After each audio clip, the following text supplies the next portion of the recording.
Hey guys, welcome to the Unscripted Success podcast, where I invite amazing guests that have taken the road less traveled and found success on their own terms. And together we answer questions submitted by you, the professional community, on topics related to career and business. And today, my guest is Isaiah Ort. Isaiah, what's going on? Oh, my man, Braxton. How you doing? Good man, thank you. Isaiah is a lifelong entrepreneur who has been knocking doors for nearly 2 decades. Isaiah has started several businesses, with the most recent being ProFlo, a CRM specifically for solar pros. Isaiah, anything you want to share about your business before we get going?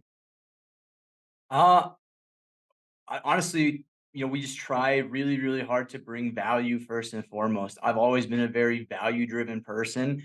And so I remember when we first started the business, I was meeting with a couple guys who were just kind of, giving me advice. And I went to them with what I was charging, and they're like, dude, you need to be charging like 10 times this. And so my thing has just always been like, that's how I want people to feel. Like I want them to just get so much from our business and from what we do. That's probably the number one thing is that we're just super, super value driven. Love it, man. Cool. Yeah, and I know that you're kind of making waves in what you're doing with ProFlow, so that's really amazing. And for those listening, just full transparency, I act kind of as a fractional CMO for ProFlow as well. So Isaiah and I are actually business partners to some Yeah. extent, and that's why I was so excited to have him on the show. But with that being said, you ready to dive into some questions? Oh, let's do it, my man. Cool. All right, here we go. So question number one: how do you stay updated on industry trends and adapt your business to changes in the market? I like this one.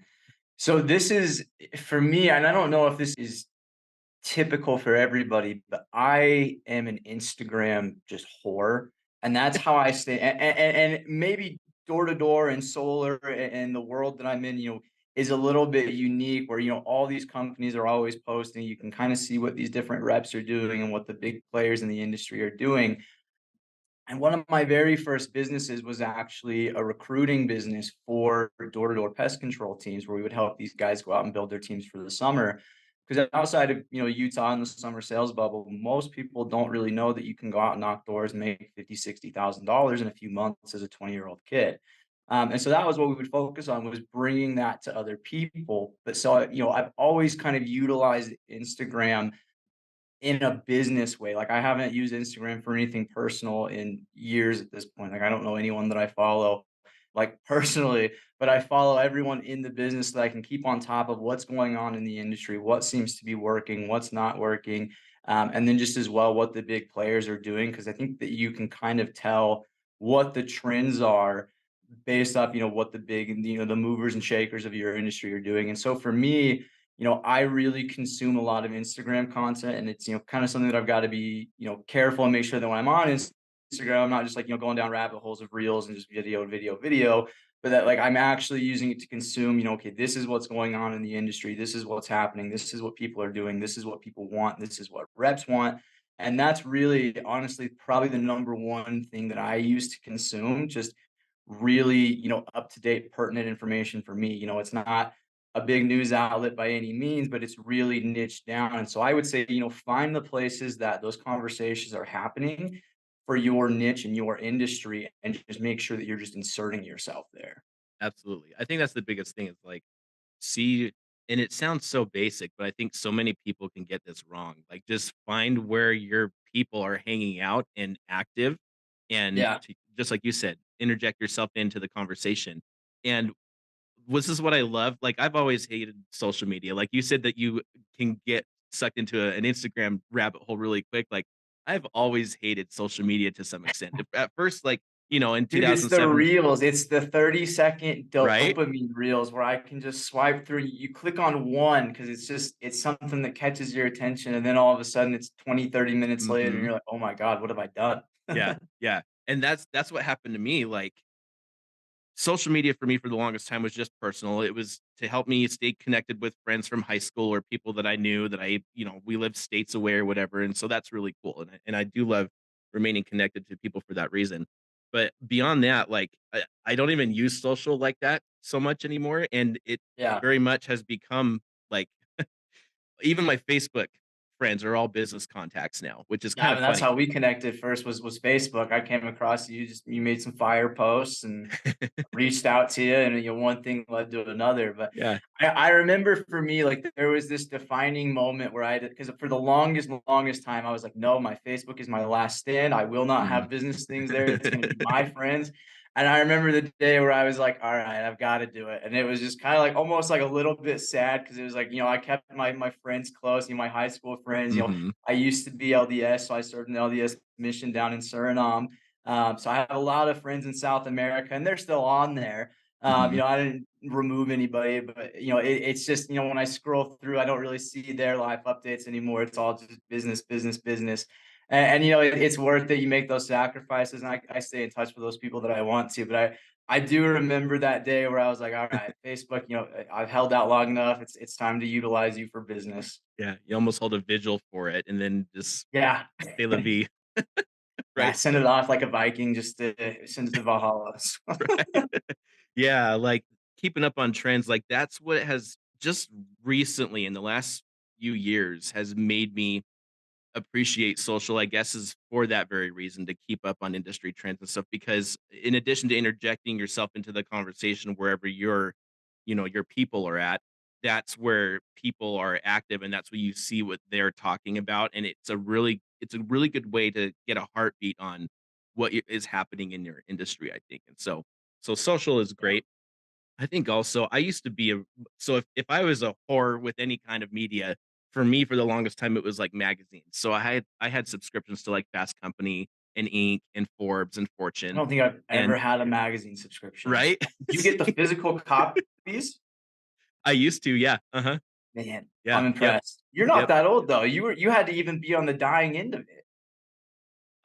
Perhaps, like, I don't know. I still would almost do it too. Like, I would love to get those magazines sent to my office, but then I know that's the rabbit hole I would get sucked down, and so that's why I don't do it. You know what I mean? Yeah, But I've loved that, and so it was funny, the one of the last jobs I ever had sitting in the department, I used to like articles that I really liked in my magazines because 'cause they'd be sitting on my desk, that's I yeah. had I had the magazines at work, and I'd, like, rip out articles, and I'd, like, pin them up in my cubicle or up on my desk or on the wall or whatever, and it's funny to see people would walk by and, like, comment on things, and, like, I remember sitting in I think it was my annual review one time with my boss at the time, and this was years ago.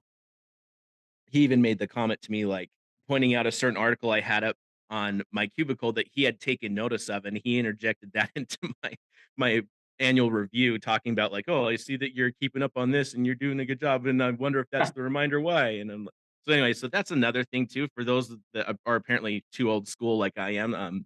I love industry, publications like that as well. So, Yeah. question number 2. This person says, I've been contemplating a startup idea, but this is a first for me. What steps should I follow to validate and refine the idea to get going? That's a great question. I remember, when I started all of my businesses, I won't lie, I'm probably someone who does less research than they probably should. I'm more of a, and that's something that I think a lot of us door to door guys kind of, it's the way that we come up. We don't really think things through. We just have an idea and then we just kind of, we make it happen. And that can be really good and it can be really bad because I've seen door guys that kind of just go out and make it happen and then they find themselves, in a little bit of a hole. And so I've definitely always been kind of more on the, hey, plan later, research later. Let's just go out and act. And I've been listening to, ever since Hormozy broke the internet, I've been listening to his book. I've listened to it like twice now on the podcast.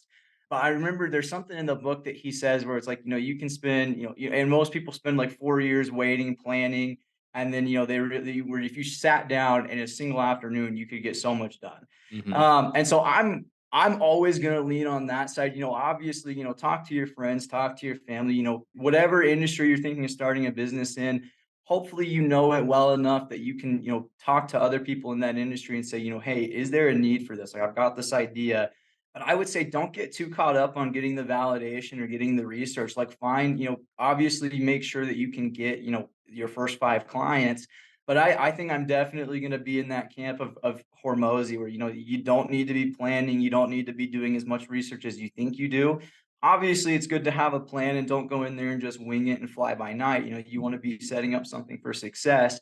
but I'm always gonna lean on the side of you're gonna learn way more by doing, and so I would just say, "Hey, talk to a few friends, get that basic validation," but it doesn't need to be, months and weeks and years of research. Like, it could be, by this time next month, you should have a client. I don't know what you're building, like, maybe you're trying to build a brand new car, I have no idea, but most startups in my experience, we get trapped in our head. We plan, we think, and we don't ever do. And I think that the doing is really what sets apart, successful entrepreneurs from ones that just have an idea for 5 years.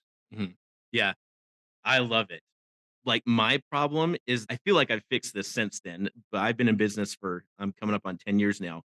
And but early on, my problem was that I would overplan. Not only would I overplan, but I would overplan the wrong things Yeah. and half-ass everything else and the things that mattered, and they would always be half-baked. And so, Well, like, sometimes planning feels good. Sometimes when you're planning, you feel like you're working on really mhm, important big things. Like, I've known guys that they just want to they want to get their plan. They want to, and that's what they want to spend 10 hours working on. They spent 10 hours working on their plan. I planned for an hour.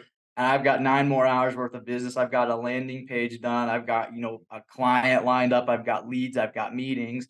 And so obviously there's got to be a balance, and I'm probably way too far on the other end of like I'm winging it. I'm not winging it, but I'm not doing a lot of market research. I've got an idea. I feel like I know that it's going to be a winner, and I just kind of go for it.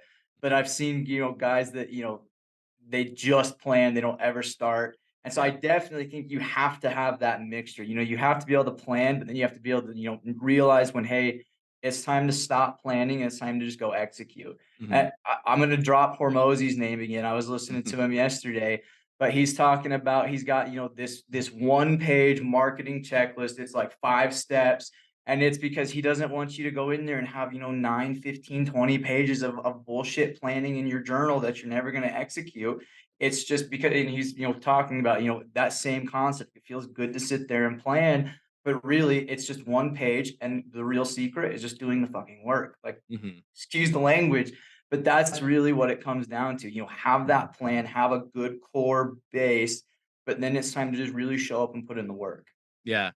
Yeah, like, for me, I floundered around in my business early on so bad because of all that over planning. Like, the types of things I would over plan was I would spend 3 weeks I could build a website in a day, and it Yeah, wouldn't be a super robust website, but I could build, like, a 5-page website in a day, if I wanted to, and, like, the types of things I would over plan and obsess over was like, "Oh, this image is 10 pixels too far to the left. Let's make it smaller." And like, so I would, and my wife would tell you, like, I would stay up until the wee hours of the morning fixing stupid stuff like that instead yeah, of just planning on things that actually mattered. Like planning out, okay, who's my target audience and how do I really, really like find them? How do I really give them a good offer? That's something that I was especially terrible at actually yeah, was planning a real offer. Even it just in the latter half of my business, I think that's really it was really when I actually started having a concrete offer to give people, and yeah, it's because I would flounder around with all the stupid stuff for so long yeah, and spend years doing that, and I wonder how much more progress could I have made if I didn't obsess over the stupid stuff, you know? yeah, So, yeah. um, But so yeah, I think that's part of being an entrepreneur, though, is and being the business owner is you want everything to be perfect because you feel like everything comes back to a representation of you. And my fiance has to tell me all the time, like we experience churn just like any other business. We provide our good service, but at the end of the day, there's just going to be some people that cancel. And my fiance has to tell me all the time, it's not you, it's not you. You don't have to take it personally, and I know that inside, and it's just, but every aspect of the business, if somebody cancels, if somebody doesn't like something, if they think your website looks bad, whatever it might be, I totally get that because that reflects on you as the owner, the guy who's signing off on it, your name, your face is all next to it. And so I definitely think that that comes down to, just that ownership. So I think it's a kind of a good thing and a bad thing. Obviously you can't get caught up there, but I definitely can understand, the wanting everything to be perfect. Mhm. Yeah, for sure. Yeah. So to more directly answer this person's question, like I feel like we talked about a lot of things you shouldn't do. So Yeah. I think if I were right, because like, and I love that that's where you like both your mind and mine. That's where it both went because we both know like we got to you just sometimes you just got to fall on your face to get the right answer, right? And so I Yeah. think, But to more directly answer the question, I think the way you validate and refine the idea is to really work out who your target audience is and figure out all Yeah. their demographics, figure out where they hang out, and then figure out that concrete offer, and then figure out the channels that you're going to, you know, basically share the offer with, right? And I'm oversimplifying a little bit, but like I see it, myself included, like I see so many people that don't do those basic things, and so I think that's really where you start. Yeah. 100%. And Reed Hormozy. And Reed Hormozy, like, oh yeah, I freaking love that guy. Like, Dude, holy he's cow. the best. He's the best. Yeah, it's so funny. I was just on a not to detract from the topic at hand too much, but I was literally on a coaching call with someone yesterday, and they're a VIP VP. They're a vice president in their organization. They're looking to make a switch.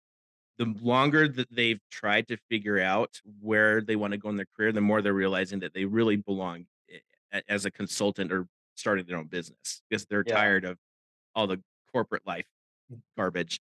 And so this is I went through this conversation with them, and, like, of course, Hormozy's gonna be someone that I refer them to as, like, "Look, you could pay me, I don't know how many hundreds or thousands of dollars to meet with me for hours at a time to learn all this, but just go look at this YouTube video because this guy talks Right. about it way better," right? And it's free. And it's free. Yep, because And that's there's what 2 he's all books about. and 2 courses, and you don't even have to give me your email to get it. Right? Exactly. Like, oh, man, the guy's amazing. Alright, enough fanboying about Hormozy, I guess. If Alex is listening, let's have him on the podcast. Let's do that. Hey, if he comes on, I just wanna be a fly on the wall. Okay. I'll let you know. Alright, question number 3. At some point, I had an idea of a business and a prototype for an MVP, and at that point, I needed to talk to customers, who in my case would be local business owners. I just couldn't bring myself to do it. The idea of going there in person, talking to them, and trying to sell them on the product frightened me.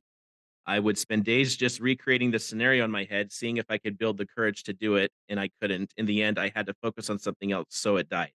So my question is how do you overcome the fear of selling when this is your personality? Ooh, yeah. So this is one that I actually am stoked to answer because I hate knocking doors. I despise it. I have made hundreds of thousands of dollars knocking on strangers' doors, but every single door that I knock, I'm not every single door, but like the first door every single day, I feel like I'm gonna throw up in the bushes. Like Mhm.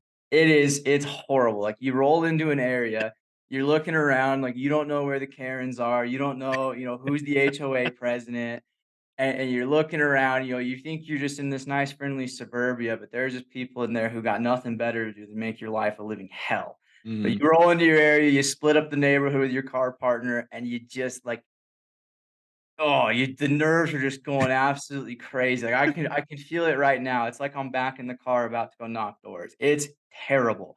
So I can definitely relate to this. And I think that something that I've kind of learned is that we all feel like that. Like there's a handful of weirdos out there that just absolutely are just stoked to get out of the door, go talk to strangers, run up to someone they've never met and get rejected. Like not me, not most people I know. But what you have to do is you have to rewire how your brain views no's because rejection in sales, when you're pitching an idea, when you're pitching a business, that's just part of it. But you have to rewire your brain. And that's really where the secret is and where my mindset started to shift. Yeah, I still feel like I was going to throw up on the door every first door of the day. But there's this guy in solar. His name is Michael O'Donnell. So shout out to him if you're ever watching this, Mike, but this guy's crazy. I mean, he's 50, 60 years old, and he is selling between 2 and 3 megawatts of solar a year. And now, if you're not in solar, that means he's making like 2 to $3 million a year selling solar. And this guy just goes door to door. But he has this book called No Matter What. And when I read this book, it's what really helped me rewire my brain because I had that same issue. I would get nervous, I would get anxious, and it's because we build the no and we build the rejection up in our mind to be this really horrible, bad thing. But what Mike is really, really good at doing and what he kind of teaches people how to do is look at the no as what makes you the money.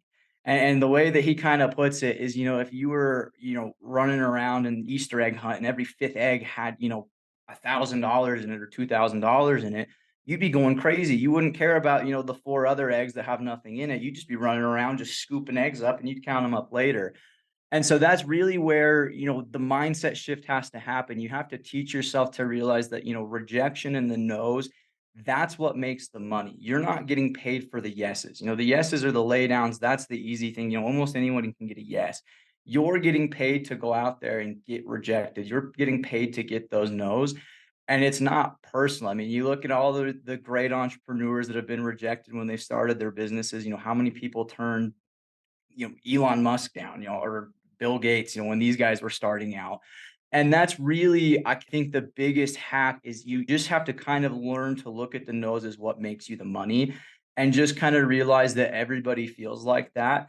And then the other thing is it gets better with practice. Obviously the very first time that you knock a door or you go and you talk to a business or you talk to a business owner and you're pitching your products and services, you're going to be nervous, but the more times that you do it, the easier it's going to get. And you just also have to take the pressure off yourself. Like I'm going to reference Mike again. Mike will literally say, like, doesn't matter what you say. You can just go up onto the door and be like, hey, you don't want solar, do you?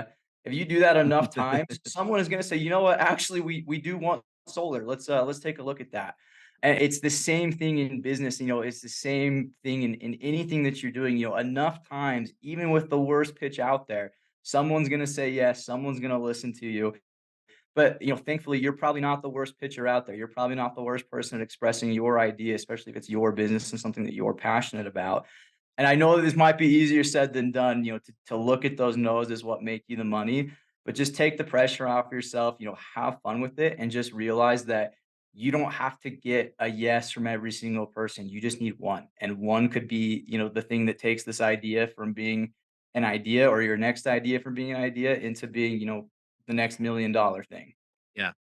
I think we maybe I don't know if this is an amateur attitude, but I think we early on in entrepreneurship, sales career, whatever it is, we often look at the no's that we get as a reflection on us. And you know what I mean? I think Mhm. that's what prevents a lot of people from like pushing through is they let themselves think that getting a no means they didn't do a good enough job. No, that's not how things work at all. No. Like sometimes you're going to get no's, sometimes people just don't need what you have to offer, right? And I Yeah. think it's funny that you brought up Michael O'Donnell in his book because like for me, as soon as I read this question, I had the same kind of knee jerk reaction as kind of like you did, which is like, so for me, like the person that really inspired me to jump into business was Seth Godin. He's like Yeah. an OG marketer, you know what I mean? And so I've read all of his books. I have all of his books on my shelf. And but I think he said this on a podcast one time. This was years ago, and he was basically explaining, like, when it comes to sales, and this isn't his original thought. I'm sure other people talk about this too, but he's the guy I heard it from. But he Yeah. talked about how the average salesperson gets 2 yeses out of 100. Well, then that's you just need to make 100 sales calls or make 100 knock $100 or whatever it is because if you get a no, then you're just one more step closer to a yes, right? And so I think Exactly.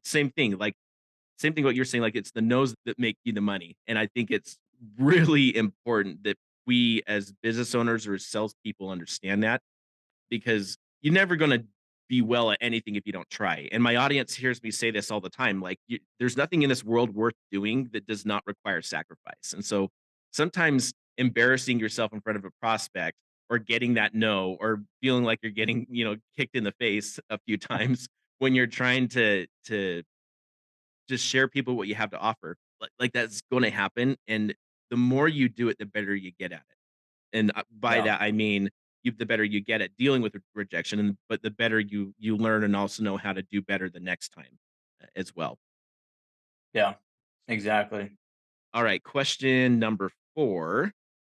Do you guys have any strategies for staying focused and prioritizing, like time blocking or using productivity apps? Any effective ways to delegate tasks to reduce your workload? How do you manage the constant juggling of tasks in your business? Yeah. Man, that is a fun question. One that I'm definitely still working on, but I'll share some tips that I've seen have helped me quite a bit.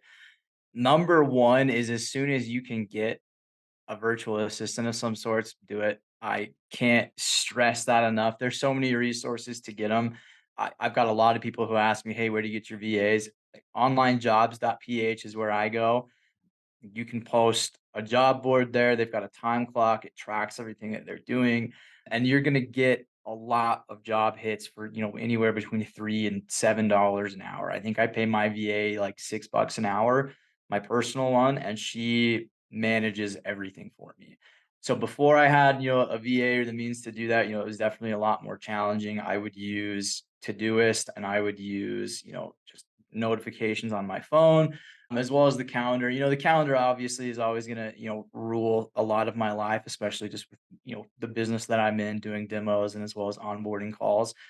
But yeah, man, this is a hard question. The number one thing that I would have to say is VAs. Shout out to Debbie, the one who's keeping all of my calendars managed, my tasks, because I'm horribly ADHD. I told Braxton this like the very first time that we met. Was I can't sit still. I can't, my mind is just going a million places at once, and it's a blessing and a curse. But it's having someone who like has access to my calendar, has access to my email, she knows everything that's going on in the business, and just a very high level, virtual assistant. And that's why we pay her $6 an hour. I know some people are like, "Oh, did you overpay your VAs?"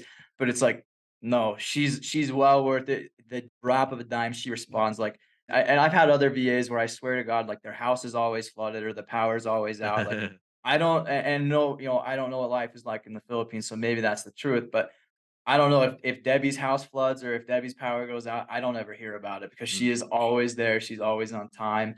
And so that would probably be the biggest tip that I can give is get a VA and then actually trust them. Treat them as a part of your business. I see a lot of people hire VAs and they just kind of look at them as like third world help. mm, And I think that that's the biggest mistake that you can make, honestly. Like these VAs in the Philippines, they're extremely professional. A lot of them, they work really, really hard. And if you will actually incorporate them into your business and make them feel like a part of it, they will make your life so much easier. They can help you manage your day, your calendar, what tasks you're supposed to be doing. Debbie helps me plan. We go through, and she helps me prioritize, hey, this needs done first, this needs done, last. Like I can't stress enough, like, getting a quality VA is the number one thing that I've done. I'm excited to hear what you have to say on this because I think that you might be better at this than I am, and I'm definitely not the go-to authority on this topic. Yeah, my background so it's great. So, yeah, I have a couple things I would say about this. My background is in tech, so I'm a big nerd, and, like, the first tech company I worked at was a CRM company, and so, like, it's every business needs a good CRM, right? And so that's where I was really introduced and indoctrinated into the whole concept of automating your business, and, Yeah, I'm a no owner of multiple businesses now. That's what one of my businesses is consulting and helping people, small business owners, automate their processes and their marketing. yeah, And, not unlike what ProFlo does, right? yeah. Um, and so that's where my brain went first when starting my own business was what things are automatable, basically, that could take it off my plate. And so when you look at it now, it's 2023, like, what is not possible at this point? Well, now AI came into the scene, like, this last year, Oh, but yeah. between that and like CRMs and marketing automation, there's a lot you can do there. I'm also a big proponent of a really good project management tool. And I think communication is really important too. So if you have a Yeah. team or things like that, automating your communications both with your customers or with your team, there's some opportunities there that I think most business owners don't take as well.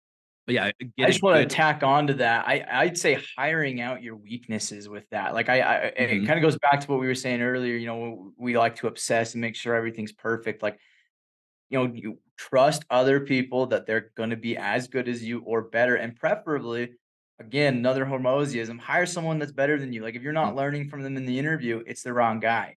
yep, And so if you can also, hire people out to help with your workload, like, I am not the guy who is going to be, the best marketer in the room. I'm not the guy who's going to be the best at customer service. And so what we really tried to do is, we brought in you, you're the guy who we go to for marketing. We brought in a customer service division that we're getting up and launched so that, every single one of our clients has their own account manager that they can work with. These aren't things that I'm great at. I'm good at, a lot of the big picture stuff, but I'm not phenomenal at taking 10 customer support calls all day, every day, or being the account manager. But so that's something that I would just throw onto that. Sorry, I didn't mean to cut you off, but just no, that's okay. hire out the people that have stronger skills, acknowledge where you're good, acknowledge where you're weak and don't take that as, an insult to yourself. Just be like, hey, I'm not good at this, so I'm going to bring on someone to do this. I'm not good at numbers. I'm going to bring on an accountant. I'm not good at this. You don't have to do everything as the business owner. There are people out there who specialize in those areas because a business, I mean, it's a huge living entity. You can't do it all by yourself or it's just going to suffer. Yeah. Yeah. I think like, and we hear this from, I hear this at least from business owners that are wiser than I am. And one of the things they always say is, when you hire someone, you explain to them, "You don't work for me, I work for you." And, tell them, so I'm gonna bring you on because 'cause you're the expert, you're the specialist, and you tell me what you need and I'll get it for you, Yeah. basically. And when Yeah. I started doing that with my hiring, a lot of things changed. And, like, so I tell them that too. Like, when I hire someone myself, I tell them, "I'm hiring you, and I'm because I need someone I need to be able to depend and lean on to keep this thing going, you know? And Yeah. so what I don't need, like, you're gonna be the expert, and I'm not going to be there to give you every little minute detail of what needs to be done. I'm leaning Yeah. on you to make good judgment calls and things like that." And when I started doing that, like, I mean, I have people that have worked for me since I started doing that, that their longevity, they basically stick with me much longer, I found. And so Yeah. I think because to your point earlier, Isaiah, like, there's an element of trust there that they feel with me, and I'm also very transparent with the people that I hire. Like, it's hard for me to not view myself as a big goofball because I really think in all honesty, that's what I am. I'm just a big goofball. I'm a 12-year-old kid in an almost 40-year-old body. And when my people and my teams see that, and they see that I basically take ownership of it and I don't try to pretend I'm something that I'm not, I think that speaks Yeah. something to them. It reduces and it eliminates even the friction or that anxiety of, "Oh, I can't there's certain things I can't say to Braxton because I don't want him to take it the wrong way."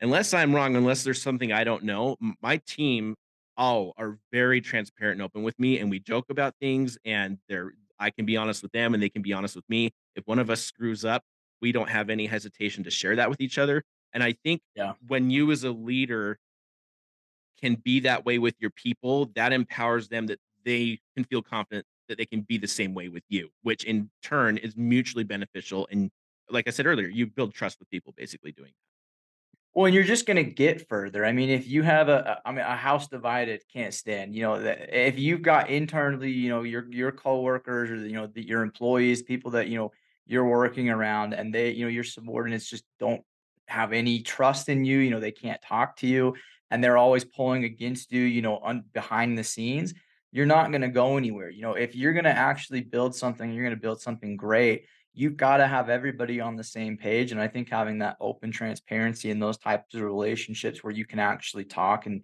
you don't have to feel like you've got to really hold back. I think that's how the most success and the most growth happens in those types of environments. Yeah. I'm just going back to the original question now. Like, I love the fact that where our brains went and again, just to repeat the question was, how do you manage the constant juggling of tasks in your business? And where Yeah. you and I took the conversation was, well, you got to make your people trust you as a leader Yeah. because they're in turn going to be there. And to my point, like, you can lean on them to juggle those tasks. And I think the better you act as a leader and better that you portray that you trust them and that you have integrity, I think that's one thing that invites a productive environment to happen. Yeah. So, and then just in closing on this question, so going back to, I've been, I think I'm coming up on 12 years now that I've been in like the CRM industry. And so for those listening that aren't familiar with CRMs or aren't familiar with project management tools or communication, like, if I didn't have Slack, I would want to throw myself off a cliff. Like, Slack, I love Um, Slack. And I know you and I recently implemented Slack for ProFlo. And I would think like it's helpful, especially oh, since it's you've been been great. bringing, It's yeah, been phenomenal for me to not be on WhatsApp and back and right. forth.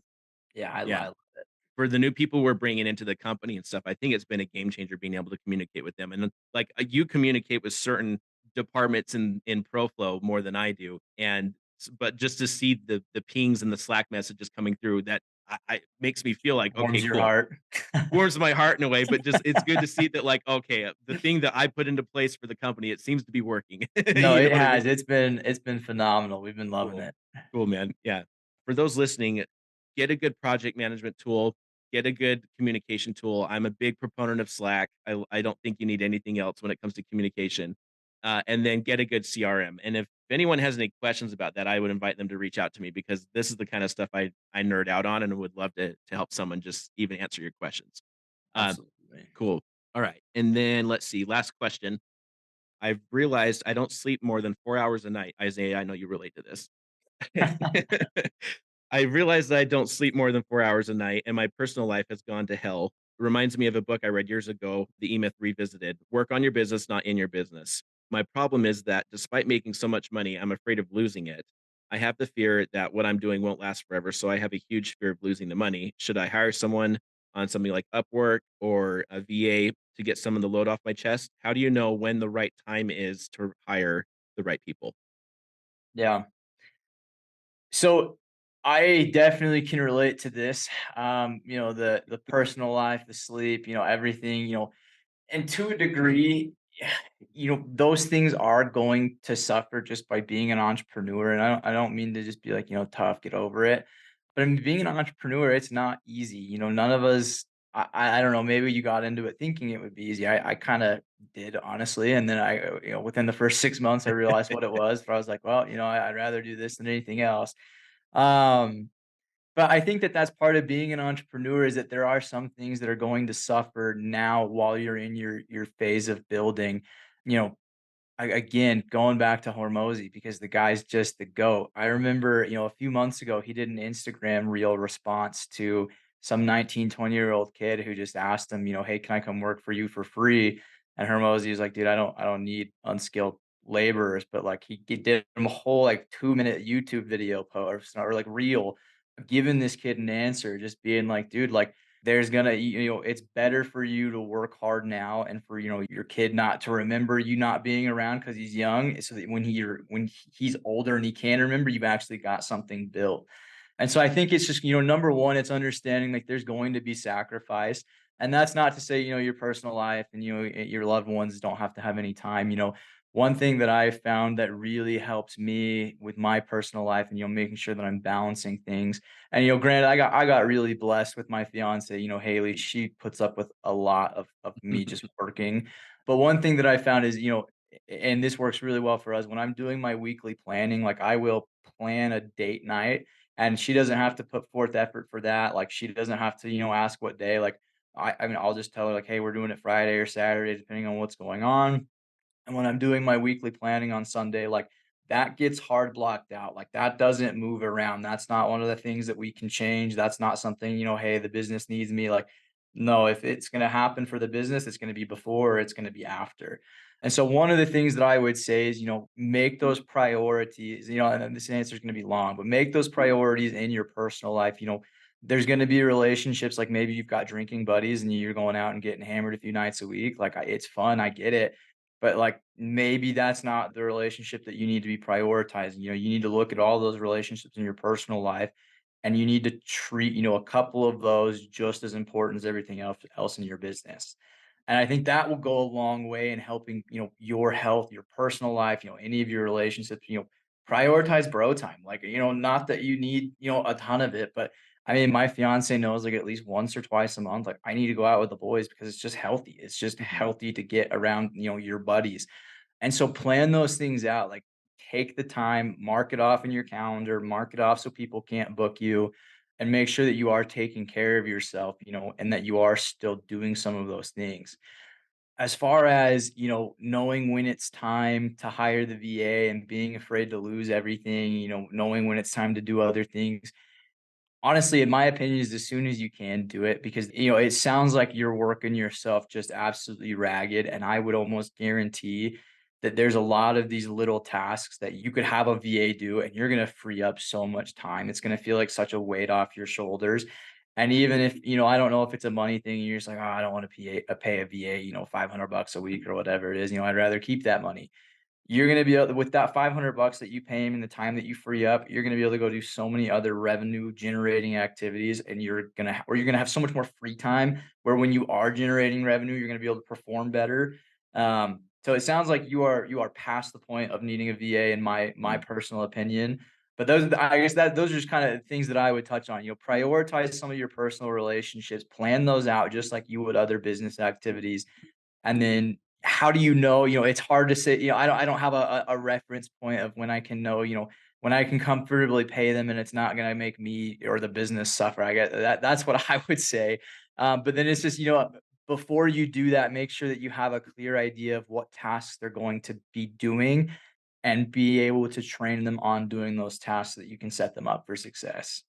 Yeah, that's so awesome, and you touched on something that, like, where my brain goes too, but my, like, knee-jerk 10-second reaction to this is you're gonna lose everything anyway if you don't change something quick. Yeah. You know what I Yeah. mean? Like, you're gonna run yourself so ragged, you're gonna like, I know this myself, like, I remember when I was before I started my business, I kinda had the very first business I had was as a contractor, and so it practically wasn't a business because I was contracted to one company, but Yeah. that had to do more with the pay structure thing than an actual being a business, but that's a long story. And I remember that was the first time I think I ever had an anxiety attack Yeah. in that gig. Like, I feel like I have a pretty thick skin, like, I have a pretty strong backbone, you know what I mean? But, like, I got so overwhelmed, I wasn't eating, like, I think I lost 20 pounds over the course of a few months. Jeez. Wasn't eating because I was so stressed. I worked all the time. I was working nights on top of that, and just all these things were piling along to me, and my marriage was severely suffering. I wasn't seeing my kids in a prime time when they were growing up, like, all these things all in that scenario, and so, like, Yeah. in that situation, I wasn't the business that I was in, it wasn't something that I could hire a VA for, but I think the same principle still applies where if you're at that point, and I agree, it sounds like they're past the point where they should have hired someone Yeah. already. Like 4 hours a night, like, yeah, man, you gotta hire someone. But Or change or severely change the business model. I mean, if you have to do mhm, that for it to function, you got something's gotta give. yeah, yeah, absolutely. Yeah. You gotta that's exactly what I was gonna say. Something's gotta give. Yeah, you can't let that's why I say, I guess, that you're gonna lose it all anyway. If you're doing great at making money and you're hand over fist, you're going to lose it because 'cause you're gonna end up sick. You're gonna end up like I mean, there were times where I would come home from that gig and then, like, I'd have to take a week off just to recuperate, you know what I mean? Yeah. And I think and then kinda switching gears a little bit, I think so many people make the mistake of things like hiring a VA or hiring their first employee or investing in a software to take things off their plate. People always view it as an expense, and it's not, it's an investment. Mhm. And with my wife, bless her heart, when I kinda really was building some traction in my business, like, that's something that she early on had a struggle with kind of wrapping her head around. It's like, "You're gonna go hire someone like, oh, I don't let's keep that money and then you just do it." I'm like, "Well, then you're not gonna see me anymore, and I'm Yeah. pretty sure you would like that. I'm pretty sure you don't want me to be working more, and I'm pretty sure my kids need to see their father present in the house at some point, right?" Mhm. And so and then so I kinda just much to her, like, apprehension, I hired my first person, and when that person's still with me 2 years later. Yeah. And yeah, like, just but then she saw the difference that happened. Yeah. I am able to delegate a lot of things to that team member. I'm able to manage my time because I'm not constantly dealing with clients and stuff. Not that I don't like my clients, but, like, I'm not having to But when there's uh, 100 of them or several hundred of them and one of you, right? that was the mistake that oh, not the mistake, the first 50 clients that we brought on at ProFlo, I'd give them all my personal number and they tell them to hit Mhm. me up any time of the day. Can't do that anymore. Yeah, you don't wanna do that. Yep. Yeah, so that's the thing is, like, I feel for this person because I think early on in a business, like, I can't remember who said this, but this was something that kinda changed the way I look at how I was growing my business early on, and I can't remember the video, but this guy basically said it might have been Hormozy, maybe it was, I don't know, We might as well attribute it to him. We've done everything else for him. right?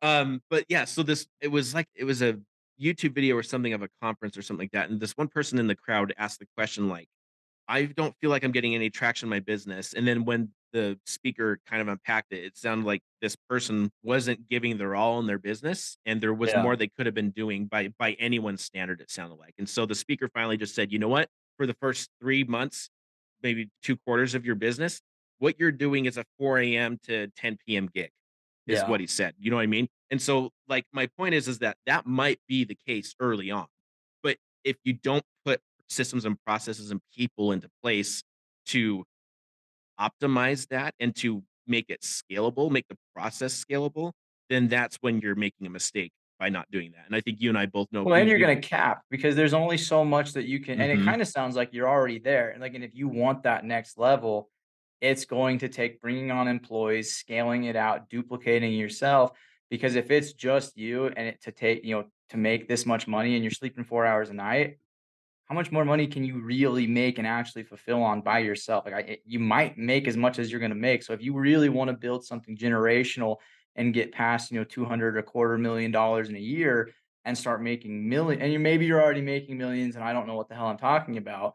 But in which case I would say go buy a bunch of real estate and just, live off the passive income. There you go. But if you're not making, millions of dollars a year and you're trying to scale up to that point, you can't do it. You can't sleep 2 hours a night. You've gotta hire people out and actually scale the systems and processes that way. Yep, absolutely. Hire and it's just what you and I were talking about earlier, like, hire people smarter than you. If you're the smartest person in the room, even if it's in your own business, then you've made a mistake already. Like, you're Yeah. not around the right people. You don't want to be the kinda leader where you're always having to pull people with you. Like, you want people that kind of elevate each other, including you as the business owner. Oh yeah, Mhm, 100%. If you're not being elevated by your employees, it's trash. Like that's the thing, culture, like being on door to door teams, I've seen so many good teams and I've seen really, really shitty teams. And it's crazy because a team can be made or broken by one person. mhm. If one person has a shitty attitude, it can bring the entire team down. And so that's one of the things that, they're like, really big at is like, if you've got shit people, you just cut them, and because you've gotta have everyone elevating everybody. Mhm. Yep, and it can be hard to do that first. I don't know, It can. I'm really apathetic in some ways, and so that's not usually hard for me. I used to be super, like, I don't know, I like to think that my EQ is pretty high because I feel like I'm pretty personable and compassionate with people, but, like, at some point, it's just like, "Look, you're kinda not doing what the basics of what I hired you to do, and so we Yeah. gotta, like, something's gotta change," but that's a whole other topic, I guess, but cool, Yeah. man. Great discussion on that. I think that's like, I appreciate your input on that specifically because I know that you and I have, conversations where, like, that was you for a little while, Yeah. like, just constantly running yourself ragged because so I appreciate I was so glad to see this question pop up when my assistant provided it for me for today because I'm like, "Oh, man, this is gonna be great to hear Isaiah talk about it." But Yeah. cool, man. No, I love it. That is all the questions. So there is one final question that I ask all of my guests to kinda Yeah. close out the show. So I would love to hear your take on it. So the question is, what is something that I should have asked you where your answer is something that you think the world needs to hear? Ooh, man, not to get too political, but, Libertarian Party all the way, baby. I know, Oh, I man. just I've been listening to Anthony Oliver, I've been reading some of his interviews. And just like, people, they're all trying to pit people against each other. People are saying, "Oh, he's a leftist, he's a right." It doesn't matter. Like, just chill. Like, and that's something that, and it's not business related at all, but it's, something I think the world just needs to hear these days. Is like, just chill out, look out for your fellow man. Watch out for your family, watch out for your brothers, like, and just calm down. We don't need to be pitted against each other. There's no red, there's no blue. It's the world. We gotta take care of it. We just gotta chill out. Yeah. So, not to get too political or hippy dippy, but just, I just stop fighting over stupid things, man. That's I that's the that's the thing that I would share. I appreciate that. Like, this is you bringing that up, this is a topic that I'm very I don't know what the word is. I don't wanna use the word passion, but, like, this is something that I try to keep myself well informed on. And Yeah, I've come to the conclusion over the last couple of years that, like, kind of what you were saying, like, I almost think that our political overlords want us to remain divided because that's the only they way they do. remain in control, right? That's what Um, they want, man. like, I remember, and I don't know if I agree with everything that he says, but when Trump ran the first time and Gary Johnson was also running as for the Libertarian Party, and they wouldn't let him debate, and because of the overreaching power that the Dems and the reps have, Oh, well, in 2020, they wouldn't let Joe Jorgensen debate. I was a there you Mama go. Joe fan all the Mhm, way. They and that's the thing, they want red versus blue, they want left mhm, versus right, they want us to fight, they even, like, Anthony Oliver, top of the charts, unsigned deal, dude is killing it. They want people to think, "Oh, he's a conservative." Oh, they want people just to fight over the one thing that, like, everyone can agree DC's messed up, the people in Mhm. charge are messed up, but they wanna even use that song to divide people, and I think, like, I'm excited. I know he did a podcast with Joe Rogan, I think today or yesterday, so I know that's coming out here soon, so I'm excited Yeah. to kinda listen to that, but he was teasing it on his Instagram, just kinda made a post about it, literally expressing these things like, "You hear that I'm a leftist, you hear that I'm a rightist, I'm excited to do the Joe Rogan podcast so you guys can hear from me once and for all, like, this divisive shit's bullshit," and I don't know, that's kinda just really where I'm at with the way that the world is, the political system, we're coming into 2024 with the next election, everything going on, like, just be people, just be Americans again, like, just stop being a liberal, stop being a Republican, and just come together and just realize that people are people. Yeah. The most, I don't know what the word is, the most eloquent way I've heard someone put this was in an interview, and it was of all people, Lady Gaga said something about this, and I'm like, "Holy crap, that's I hope people are listening to this." And so I'm not gonna say it verbatim, but if for those listening, if you wanna go hear more on this topic and hear of all people, Lady Gaga Lady give Gaga, her a take on it, philosopher, who knew? right? She said something really I don't know, it's basically what you and I were just saying, but she said it in a way that is just so I was really shocked and impacted by the way that she put it. But it was basically like, as long as we're constantly at odds on everything, it seems like, then we're the ones that are never going to have control of our own destiny, is basically what the point was. So anyway, cool, man. Well, that is the end of the show. Isaiah, where is it that people can find you if they want to learn more about you or about ProFlow? Yeah, so Facebook, Isaiah Ort, Instagram at I'm_Ort or go.proflow. Cool, man. Awesome. Thank you so much for joining me. I was really excited to have you on today. Yeah, So man, of course, it's a ton of fun. yeah, I hope people find, for those listening, I hope you found this helpful. Again, as I always say at the end of the show, if you want to submit a question for an expert like Isaiah to answer, be sure to go to the show notes and click on the link there to send in your question.